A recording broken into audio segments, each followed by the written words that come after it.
ஜியாத்.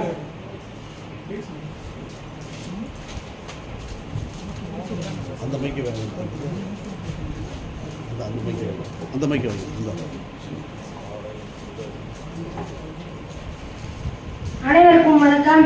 நாம் அறிந்த மொழிகளிலே தமிழ் மொழி போல இனிதாவது எங்கும் காணும் என்ற பாரதியின் வரிகளுக்கு ஏற்ப என் தாய்மொழியை போற்றி நான் வாழ்கின்ற இந்திய நாட்டிற்கும் நான் பிறந்த தமிழ் மண்ணிற்கும் நன்றி கலந்த வணக்கத்தை தெரிவித்துக் கொண்டு என்னுடைய ஆர்வம் செய்கிறேன்.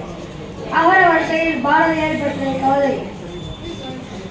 அழகு தமிழுக்கு சொந்தக்காரர், ஆனந்த சுதந்திரம் பாடியவர், இந்திய இதழை நடத்தியவர், ஈர நெஞ்சம் கொண்டவர், உணர்வில் தமிழை கலந்தவர், ஊக்கம் வளர்த்த கவிஞர், எழுச்சி ஊட்டிய பேச்சாளர், ஏற்றம் தந்த இதழாளர், ஐயர் நீக்கிய ஆய்வாளர், ஒற்றுமை ஓங்கிட உழைத்தவர், ஓதலின் அருமை உணர்த்தியவர், அவை போல ஆத்திச்சூர் எழுதியவர். நன்றி.